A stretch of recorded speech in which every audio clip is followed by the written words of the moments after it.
네, 안녕하세요. 이번 시간에는 사장 부적응적 인간관계와 정신건강 문제에 대해서 살펴보도록 하겠습니다. 사장도 역시 두 부분으로 나눠서 이제 파일을 올릴 거예요. 사장 살펴볼 내용이 무엇인지 먼저 목차부터 보시면 첫 번째는 부적응적인 인간관계를 이해하기 위해서 이제 우리가 어떠한 기준으로 이제 부적응적이다, 적응이다라고 구분을 하는지 이제 부적응적인 인간관계를 이제 나누는 그 기준이 무엇인지 네 가지로 이제 살펴보게 될 거고요. 그 다음에 두 번째는 이제 그렇다 하면 부적응적인 인간관계를 어떻게 이제 유형화를 할 수 있는지 크게는 이제 다음처럼 회피형, 피상형, 미숙형, 탐닉형 이렇게 이제 네 가지로 나뉘어요. 근데 각각의 유형들 안에 그 두 개의 하위 유형들이 있어서 부적응적인 인간관계 유형은 총 8가지입니다. 그리고 세 번째 살펴볼 내용은 부적응적 인간관계로 인해서 이제 발생되는 심리적인 장애에 대해서도 알아볼 거예요. 그래서 우리가 미성숙한 인간관계라고 한다면 어떠한 형태가 미성숙한 인간관계인지 그 특성이랑 이제 심리적인 장애의 그 양상에 대해서 알아볼 거고, 여러분과 같은 이제 대학생이 되었을 때 경험하게 되는 이제 그 대표적인 부적응적 인간관계의 모습이 어떤 것인지 살펴보도록 하겠습니다. 그럼 먼저 부적응적인 인간관계를 이제 구분하는 그 기준 첫 번째, 이제 통계적인 기준에 대해서 알아보죠. 통계적 기준에 의거해서 이제 적응과 부적응적인 인간관계를 구분할 때에는 그 부적응적인 인간관계 양상이 정상적인지 건강한지 또는 이상 수준인지를 이제 확인할 필요가 있겠죠. 그러면 실제 조사를 해서 그 전체 집단의 평균을 냅니다. 그래서 이제 보통 이제 평균을 내면 정규 분포를 이루겠죠. 그래서 중간이 이제 그 정상인 거고 그 양 옆으로 나갈수록 오른쪽으로 가면은 정상보다 이제 그 정도가 좋은 거고 아래로 이제 내려가면은 정상에 이제 떨어지는 수준인 거죠. 그래서 이제 부적응적인 인간관계의 양상은 그 조사를 해서 집단 간의 평균을 비교해서 과연 평균과 얼마나 차이가 나는지에 따라 가지고 이제 부적응적인 인간 관계를 하고 있다라고 규정을 내릴 수 있다는 거죠.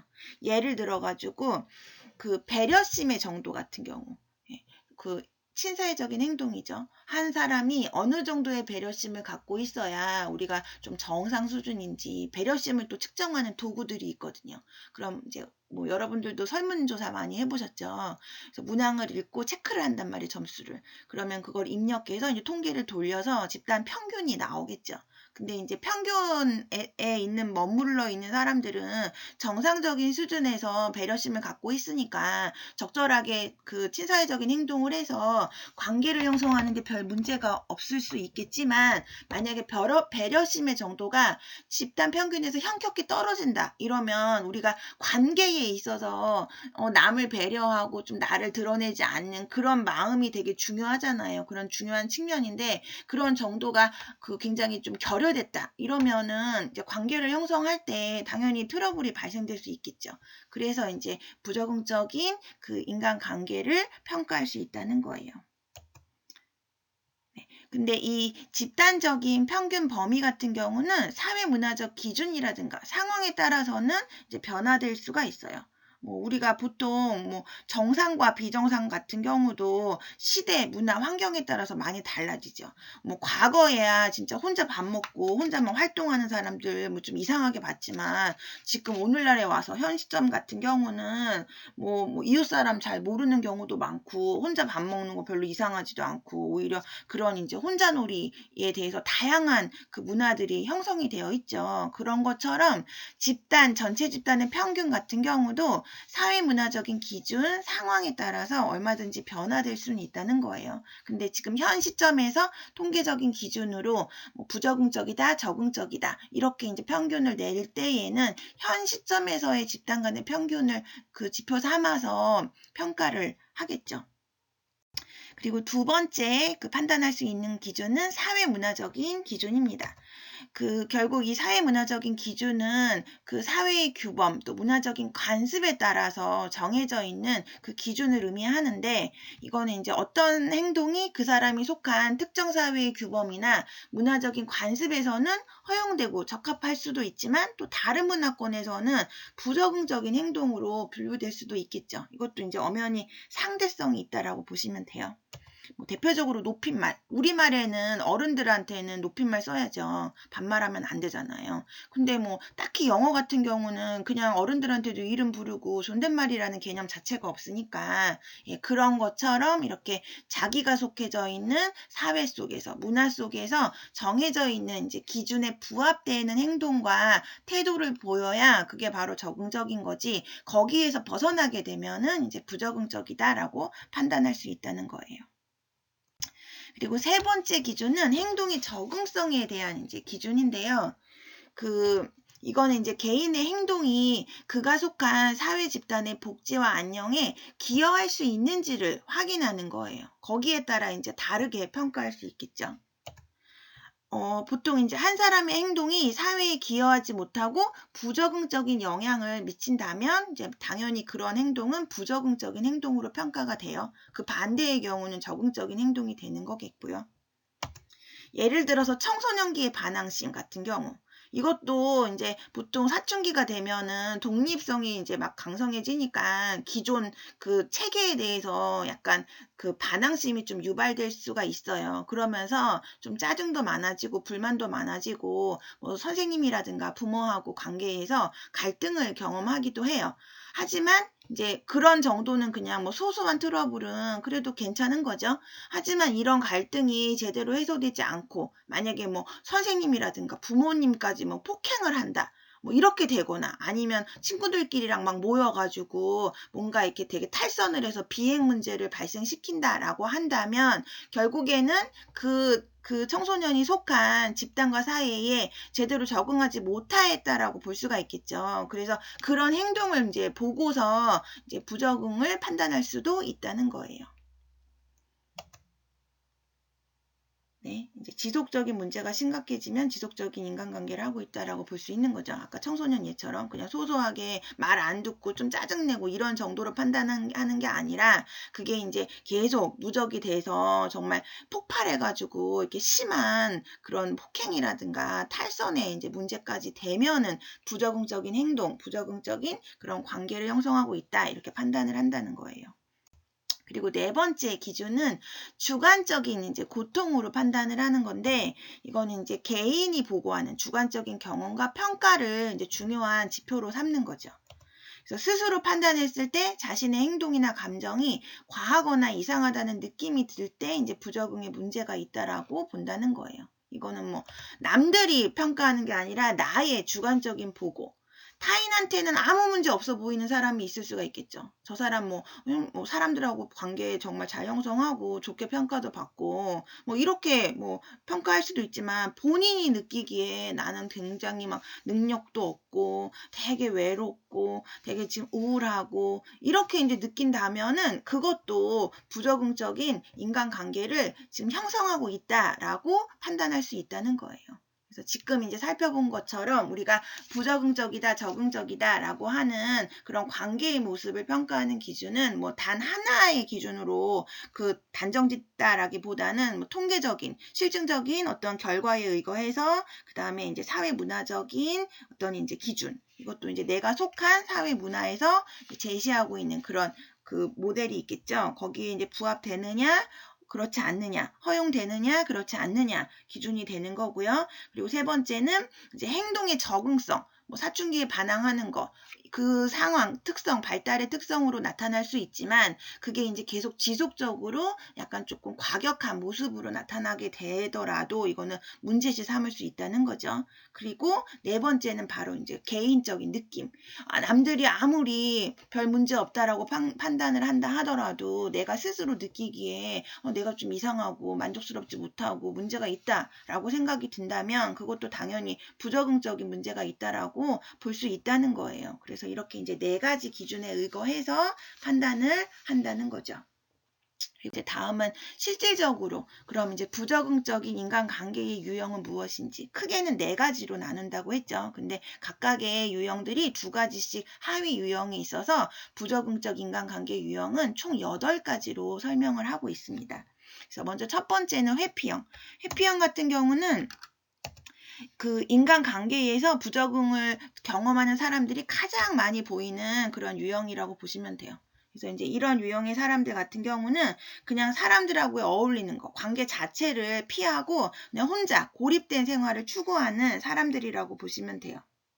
그래서 이런 사람들 같은 경우는 인간관계 자체에 대해서도 굉장히 소극적인 편이죠. 그러니까 누구랑 막 적극적으로 뭐 사귀려고 하거나 어느 집단에 소속되려고 하거나 이런 게 아니라 그냥 혼자 잘 생활을 하는 거예요. 그리고 뭐 관계를 맺고 있는 친구가 있다 하더라도 다수의 친구랑 두루두루 관계를 형성하는 게 아니라 굉장히 소수의 어떤 특정 그런 친구들하고 굉장히 좀 그 폭이 제한된 그런 이제 관계를 형성하는 경우가 대다수라고 볼 수가 있죠.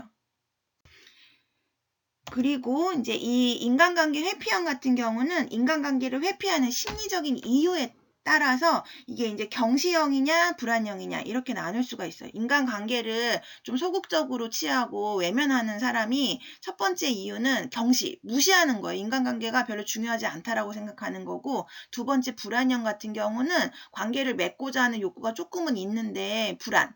내가 뭐 사람들한테 호감을 주지 못하면 어떡하지? 사람들이 날 싫어하면 어떡하지? 이런 불안도가 있어서 회피하는 거예요.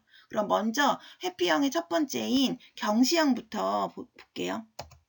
경시형은 인간관계가 삶에 있어서 중요하지 않고 무의미하다라고 생각하는 사람들이죠. 그래서 이제 혼자 있는 거 더 좋아하고 혼자 있을 때 자신의 능력을 개발하는 활동에 집중하는 경향을 보입니다. 그래서 혼자만의 삶에 재미가 없고 활력을 잃은 경우도 있어서 사회나 삶에 대해서 비관적이거나 허무주의에 빠져 있는 경우도 있어요. 뭐 혼자 재미있게 시간을 보낼 수도 있겠지만 우리가 혼자서 충족되는 욕구가 있기는 해도 그 욕구가 그렇게 나의 인간 자체가 갖고 있는 다양한 욕구를 다 충족시켜주지는 못해요. 그러니까 이제 어느 순간에 가서는 그냥 혼자 지내는 게 굉장히 좀 아무 의미가 없는 것 같고 의욕도 안 생기고 이러다 보면 이제 비관적이고 허무주의에 빠져 있게 된다라는 거예요. 그리고 이 유형의 사람들은 이제 부모님 자체도 경시형이었거나 아니면 부적응적인 인간관계를 많이 경험해서 이런 이제 경시형으로 유형화가 되는 경우가 있어요. 부모님 자체도 뭐 이제 그 마인드가 뭐 인간관계를 위해서 노력하는 거 별로 쓸데없는 짓이고 차라리 그럴 시간에 그냥 자기 공부하는 게 더 좋은 거야. 뭐 이런 식으로 강화를 시키실 수도 있었겠죠. 그리고 또 실제적으로 관계를 형성했는데 별로 좋게 뭐 신뢰를 구축하면서 돈독한 관계를 형성하기보다는 오히려 막 믿었던 친구한테 실망하거나 배신을 이제 경험하게 되면은 그런 경험이 누적이 되면 다 필요 없다. 다 소용이 없다. 이렇게 이제 생각할 수도 있다는 거예요. 그리고 두 번째 이제 회피 유형은 바로 이제 불안형인데 불안형은 사람을 만나는 것 자체가 두렵고 불안해서 관계를 외면하는 사람들이에요. 그래서 이런 사람들은 경시형하고는 조금 다르죠. 이런 사람들은 경시형은 아예 그냥 무시하는 거죠. 인간관계가 무의미하다라고 생각하는 거잖아요. 근데 이 불안형 같은 경우는 사귀고자 하는 욕구가 있기는 있어요. 근데 이제 그래서 인간관계의 중요성을 무시하지는 않아요. 하지만 이제 불안도가 높아서 자신이 없어서 피하는 거죠. 그래서 안심할 수 있는 소수의 사람들과 관계를 이제 소폭으로 유지하면서 뭐 새로운 관계를 형성할 때에도 어려움을 겪게 되는 거죠. 굉장히 막 낯가림 엄청 심하고 어떻게 먼저 말을 건네야 될지도 모르겠고 그러니까 쉽게 뭐 융화되기도 어렵고 이런 이제 유형들이라고 보시면 돼요. 그리고 이 유형의 사람들은 대인 관계에 관해서 부정적인 신념보다는 자신과 타인에 대한 부정적인 사고를 갖고 있는 경우가 많다라고 보시면 돼요. 왜 불안하겠어요? 나 자신에 대해서도 자신이 없는 거고 타인에 대해서도 자신이 없는 거예요. 그러니까 나 자신에 대해서도 나는 다른 사람들이 나 좋게 안 볼 거야. 나 별로 매력 없는 사람이야. 뭐 이렇게 이제 생각하면 남한테 나서기 기가 쉽지 않겠죠. 그리고 타인에 대해서도 내가 조금이라도 실수하면 다른 사람들은 나를 엄청나게 비판할 거고 가차없이 나를 비판할 거다라고 생각하는 거예요. 그러니까 불안도가 높아질 수밖에 없는 거죠. 그리고 이제 두 번째 유형은 바로 피상형. 피상형은 깊이 있고 의미 있는 인간관계 맺지 못하면서 그냥 겉도는 피상적인 관계를 맺는 유형의 사람들을 의미합니다. 그래서 이제 이런 사람들은 친구가 많을 수는 있어요. 두루두루 막 잘 지낼 수는 있어요.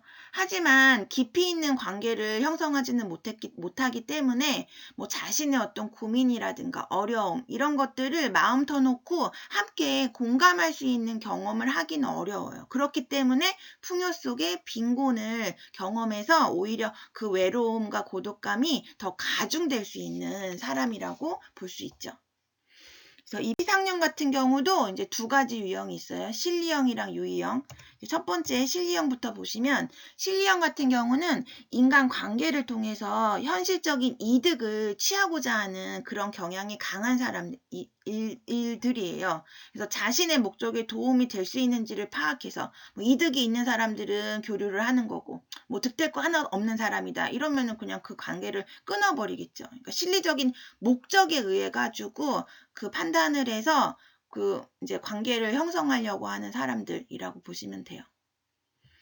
그래서 이런 유형의 사람들은 타인의 사적이고 내면적인 삶에는 관심이 없고 자신의 내면도 내비치지 않겠죠. 실리적인 목적에 의해서 득과 실을 이제 논하는 사람들이니까 속내 안 비치고 다른 사람의 속마음 뭐 알고 싶어 하지도 않겠죠. 그래서 이 유형의 사람들은 지금 이제 급변하고 있는 현대 사회에 빠르게 적응해 가는 사람이라고 볼 수도 있지만 결국 이런 사람들은 친밀한 그런 교류를 하기는 어렵기 때문에 심리적으로는 굉장한 외로움과 고독감을 경험하는 경우가 많다라고 볼 수 있어요. 그리고 이제 자신의 일이 좋은 성과를 낼 때에는 딱히 뭐 큰 문제를 보이지는 않지만 심리적인 어려움이 만약에 이제 발생된다 이러면은 굉장한 불편감을 느껴서 정신 건강에 위협을 받을 수도 있어요. 그래서 뭐 우울장애라든가 불안장애 이런 거 경험하기 쉽죠. 예, 다음 피상형 두 번째 유형인 유의형에 대해서 알아보도록 하겠습니다. 이 유의형 같은 경우는 인간관계에서 얻는 쾌락과 즐거움을 최고의 가치로 생각하는 사람들이에요. 그래서 사람, 뭐 친구 만나서 재밌게 놀고 즐기면 되지 뭐 쓸데없이 왜 심각해져? 이렇게 생각하는 사람들이라는 거예요. 그래서 항상 분위기를 밝게 만드는 뭐 분위기 메이커 역할을 할 수도 있지만 무겁거나 싸움을 유발할 수 있는 이야기는 아예 꺼려하는 거죠. 심각해지고 싶진 않은 거예요. 근데 우리가 관계를 형성하면 좋은 일도 발생하지만 뭐 어렵고 힘들고 좀 혼자 고민하기 어려운 또 그런 일에서 뭐 이런 것들도 나누고 공감하고 이런 것들이 필요한데 그런 거 자체를 아예 꺼려 한다는 거예요. 그리고 이 유의형들 같은 경우는 한 사람과 관계를 지속적으로 오랫동안 유지하기보다는 대상이 좀 자주 바뀌는 그런 경향을 보여요. 그러니까 인간관계 자체가 되게 불안정한 거죠.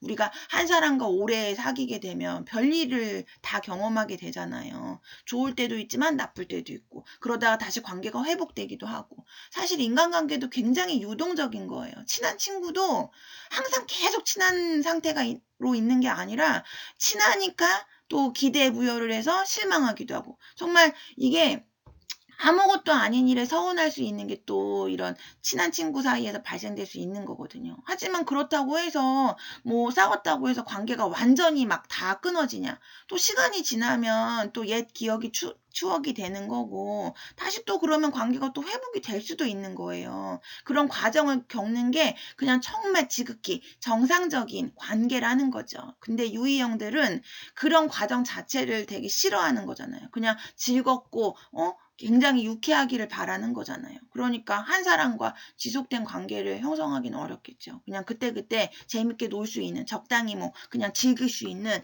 이런 이제 사람들이랑 관계를 형성하게 되니까 관계 자체가 굉장히 불안정할 수밖에 없다는 거예요. 그리고 보통 이제 유의형들 같은 경우는 자기 조절 능력과 통제 능력이 좀 결여된 사람들이 많다라고 보시면 돼요. 이 자기 조절과 통제 능력 이것도 우리가 관계를 형성할 때 굉장히 중요한 측면이에요. 뭐 좋을 때야 다 좋을 수 있죠. 근데 우리가 화가 날 때, 뭔가 이제 짜증이 날 때, 이런 것들을 어떻게 내가 다루고 조절해서 적절한 수준으로 표출할 수 있는지, 그게 안 되는 사람들은 괜히 좋다가 자기 기분 나쁘면 막 욱하고 성질 내고 이런 사람 누가 좋아하겠어요. 그러니까 이제 이런 보통 이런 것들이 좀 능력이 잘 안 되는 사람들이 그냥 그런 일까지 발생되지 않으려면 그냥 가볍게 이제 만나야 되니까 이제 그런 면 때문에 이제 좀 즐거움에 집중을 하면서 어찌 보면은 굉장히 무책임한 행동을 이제 보이는 경우가 많다라고 볼 수 있다는 거죠. 그래서 지금 요 첫 번째 파일에서는 부적응적인 인간관계 유형 두 번째 유형까지 이제 살펴본 거고요. 다음 파일에서 나머지 내용들 이어서 설명하도록 하겠습니다.